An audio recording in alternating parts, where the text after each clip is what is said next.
বিশাল advantage হয়েছে, তারা পাকিস্তানকে অনেক পিছিয়ে যেতে পেরেছে। বাট ভারত সে সময় যদি আমাদেরকে সহযোগিতা না করতো, আমাদের ৯ মাসের যুদ্ধটা হয়তো ৯০ বছর হতো। একটা সোভারিন দেশ হিসেবে আমাদের অবশ্যই পাল্লায় কথা বলতে হবে, কিন্তু এটাও মনে রাখতে হবে যে আমাদের কিছু ডিপেন্ডেন্সি রয়ে গেছে। ভারতের আমাদের উপর ডিপেন্ডেন্সি কি আছে? একটা ডিপেন্ডেন্সি আছে যে আমাদের ল্যান্ড যদি অন্য কোনো দেশ, অন্য কোনো সুপার পাওয়ার ভারতের বিরুদ্ধে ব্যবহার করে, বাংলাদেশের ল্যান্ড কেন অন্য কোনো দেশকে দিবে? অর্থাৎ আপনি যদি ভারতের সাথে যুদ্ধাবস্থায় যান, তাহলে আপনাকে আপনার ল্যান্ড অটোমেটিক্যালি অন্য কোনো দেশকে ইউজ করতে দিতে হবে, অর্থাৎ আপনি আপনার সোভারেন্টি হারাবেন ইদার ওয়ে। ডক্টর ইউনূস বললেন যে আপনারা মন খুলে সমালোচনা করেন। যদি মন খুলে সমালোচনা করতে পারি, মন খুলে কথা বলতে পারি এবং চাপিয়ে দেওয়া না হয়, তাহলে কোনো দেশে এক্সট্রিমিজম কখনোই ইম্পোজড হয় না।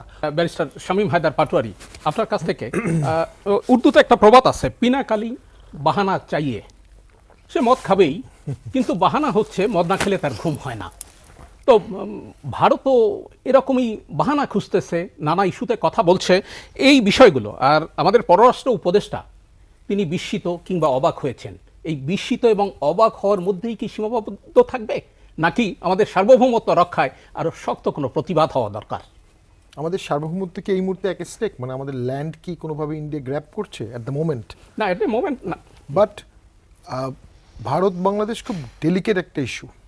ফার্স্ট হচ্ছে আমরা হিস্ট্রিক্যালি মোগল সাম্রাজ্যের মধ্যে ছিলাম, ব্রিটিশ কলোনি ছিলাম, দেন পাকিস্তান হলাম। পাকিস্তান হওয়ার সময়ই ভারতের সাথে আমাদের একটা মতানৈক্য হয়েছে, আমরা গণভোটের ভিত্তিতে পাকিস্তানে হয়েছি, লড়কেলেঙ্গে পাকিস্তান। আবার সেই পাকিস্তানের বিরুদ্ধে যুদ্ধ করতে হলো, জেনোসাইড হলো, তখন আবার ভারতীয় আমাদেরকে ১ কোটি শরণার্থী থাকলো, ভারতের মুক্তিবাহিনী করতে হলো। ভারতের সেখানে স্ট্র্যাটেজিক্যালি বিশাল অ্যাডভান্টেজ হয়েছে, তারা পাকিস্তানকে অনেক পিছিয়ে যেতে পেরেছে। বাট ভারত সে সময় যদি আমাদেরকে সহযোগিতা না করতো, আমাদের ৯ মাসের যুদ্ধটা হয়তো ৯০ বছর হতো, গাজা প্যালেস্টাইনের মতো হয়ে যেত, আর অনেক লোক মারা যেত। তো সেখানে তো একটা বন্ধুত্বের সূত্রপাত হওয়া উচিত ছিল। নানা কারণে সেই সম্পর্কটা কখনোই জনগণ টু জনগণ হয়নি। তো একটা বিষয় কি আপনি বলবেন, ভারত কি কেবল আমাদের স্বার্থেই আশ্রয় দেয়া কিংবা বাংলাদেশকে সহযোগিতা করেছেন, না তার নিজেরও স্বার্থ রয়েছে? এবং বললাম যে স্ট্র্যাটেজিক্যালি ভারত সেই মুহূর্তে পাকিস্তানকে অনেক পিছিয়ে দিতে পেরেছে যখন পাকিস্তান ভাগ হয়ে গেল। কিন্তু পাকিস্তান জেনোসাইড না করলে তো ইন্ডিয়া ভাগ করতে পারতো না। সো পাকিস্তান জেনোসাইড করেছে, ইলেক্টেড গভর্নমেন্টকে ক্ষমতা দেয়নি, সেজন্য বাংলাদেশ ভাগ হয়েছে। ইন্ডিয়া তখন সাপোর্ট দিয়েছে। আর ১ কোটি রিফিউজিকে যদি আশ্রয় না দিত, তাহলে কি হতো? বঙ্গোপসাগরে চলে যেতাম আমরা। দেখুন, আমরা এখন অনেক কিছু বলছি, বাস্তব কথা হচ্ছে ভারত একটা বিশাল ল্যান্ড, আমরা একটা ক্ষুদ্র ল্যান্ড, এবং আমাদের ল্যান্ডের আর কোনো বর্ডার নাই। মায়ানমার, যার সাথে আমাদের সম্পর্ক আরও বেশি খারাপ। তো কখনো যুদ্ধ লাগলে, কখনো ক্লাইমেট রিফিউজি হলে, কখনো বাংলাদেশ ডুবে যেতে গেলে আমরা আসলে কোথায় যাব? বঙ্গোপসাগরে একটা আইল্যান্ড তৈরি করতে হবে আমাদের এখন, অথবা সাগরে থাকতে হবে। এটা হচ্ছে রিয়েলিটি। সেকেন্ড রিয়েলিটি, ভারত তার কোনো প্রতিবেশীর সাথে সুসম্পর্ক রাখতে পারেনি। নেপালের সাথে পারেনি, ভুটানের সাথেও এখন হয়তো বা টানাপোড়েন, মালদ্বীপের সাথে পারেনি। বাংলাদেশের সাথে তার শেষ সম্পর্ক ছিল। এই মুহূর্তে বাংলাদেশ গভর্নমেন্টের সাথে আপাত দৃষ্টিতে সুসম্পর্ক নাই। তাতে ভারতের বিশাল অর্থনীতির খুব বেশি ক্ষতি কী হচ্ছে আমি জানি না, কিন্তু বাংলাদেশের তো কিছু ক্ষতি হচ্ছে। বাংলাদেশকে এখন জিনিসগুলো দামি টাকায় অন্য জায়গা থেকে আনতে হবে, আমাদের চিকিৎসার জন্য বিশাল টাকা ইনভেস্ট করে এখানে ইনফ্রাস্ট্রাকচার করতে হবে, যেটা হতে পারে হয়তো বা, কিন্তু অনেকদিন সময় লাগবে। এবং যেটা ঝুঁকি, সেটি হচ্ছে ফরেন ইনভেস্টমেন্ট যখন বাংলাদেশে আসবে, তারা খুব ডিপলি চিন্তা করবে যে যে দেশটি আমাদেরকে ঘিরে আছে সেই দেশের সাথে আমাদের রিলেশন পিসফুল নাকি পিসফুল না। আমেরিকা কানাডা যদি পিসফুল হতে পারে, বাংলাদেশ ইন্ডিয়া কেন পিসফুল হতে পারবে না? এটা কখনো একতরফা হবে না, দুতরফা হবে। তবে এখানে অনেক মিথিক্যাল কথাও বলা হয়। আপনিও যেমন শুরুতে বললেন যে ভারত পানি ছেড়ে দিয়ে আমাদের বন্যা করে দিয়েছে, পানিকে কেউ ধরে রাখতে পারে নাকি? পানি তো যাবেই। এবং ভারতের সাথে আমাদের পানি নিয়ে প্রবলেম কখনো বন্যার না। ভারত যদি কোনো বাঁধ নাও দেয়, তাও এই পানি বাংলাদেশই আসবে, বাংলাদেশ দিয়েই তো বঙ্গোপসাগরে যাবে। ভারতের সাথে আমাদের ক্রাইসিসটা হচ্ছে ড্রাই সিজনে, সেখানে আমাদের যে পরিমাণ পানি আসার কথা আমরা পাচ্ছি না।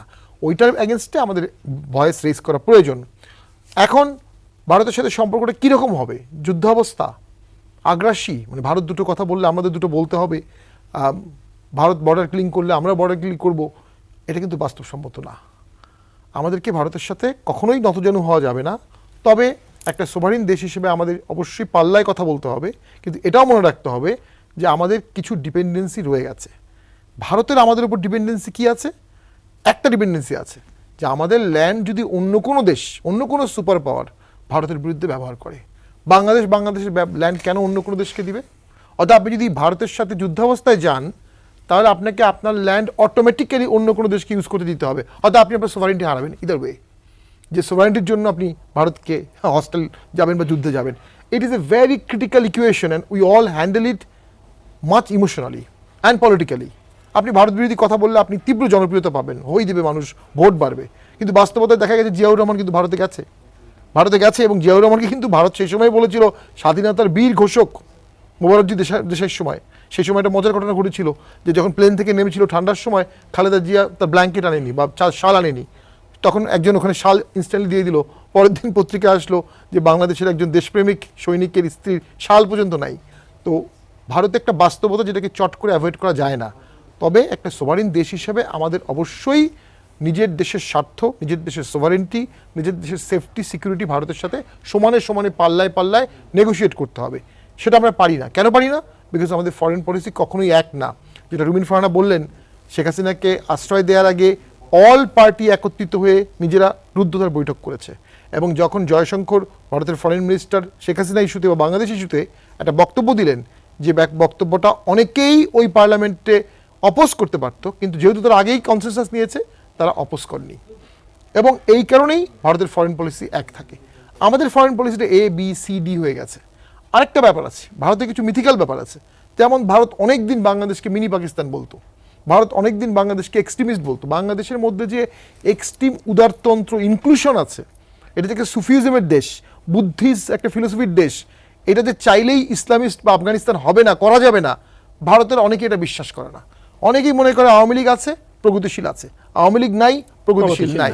এইটা ভারতের একটা রং বা এক্সট্রিম মিসকনসেপশন। এবং আমি মনে করি যে আওয়ামী লীগ ক্ষমতায় তো অনেকবারই ছিল না, ইনফ্যাক্ট বেশি সময় ক্ষমতায় ছিল না, 26 বছর 27 বছর। বাংলাদেশ তো ইসলামিস্ট হয়নি, যে অর্থে এক্সট্রিমিস্ট অর্থে তারা বলে।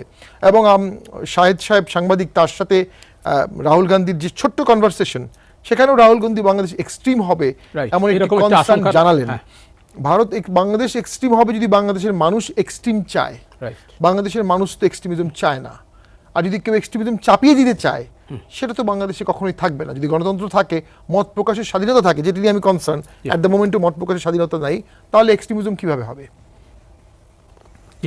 সো আমরা অনুভব করছি, যেটা গতকাল ডক্টর ইউনূস বললেন, যে আপনারা মন খুলে সমালোচনা করেন। যদি মন খুলে সমালোচনা করতে পারি, মন খুলে কথা বলতে পারি এবং চাপিয়ে দেওয়া না হয়, তাহলে কোনো দেশে এক্সট্রিমিজম কখনোই ইম্পোজড হয় না। তবে কিছুদিন আগ পর্যন্ত অনেক বিষয়ে কথা বলা যাচ্ছিল না, অনেক বিষয়ে অনেকে কথা শুনতে রাজি ছিল না। 16 বছরের পুঞ্জীবিত ক্ষোভ, দুঃখ, নির্যাতন স্বাভাবিক, কিন্তু এখন আস্তে আস্তে যখন সবাই কথা বলবে, যে সমাজে সবাই কথা বলবে আর যে সমাজে সবাই কথা শুনবে, সেই সমাজে কখনোই এক্সট্রিমিজম এস্টাবলিশড হবে না। তবে অনেকেই তো একদিনের জন্য হলেও তার আদর্শটাকে চাপিয়ে দিতে চায়। যারা কমিউনিস্ট পার্টি করেছিল তারা চেয়েছিল না কমিউনিস্ট পার্টি করবে বাংলাদেশকে, কর্নেল তাহের চেয়েছিল, মেজর জলিল চেয়েছিল, অনেকেই চেয়েছিল। আর সেভাবে যারা ইসলামিক তন্ত্রে বিশ্বাস করে তাদের অনেকেও চেতে পারে যে আমার তত্ত্বটা একদিনের জন্য হলেও বাংলাদেশে প্রতিষ্ঠা করব। সেটা বাংলাদেশের মানুষ যদি ভোটে তাদেরকে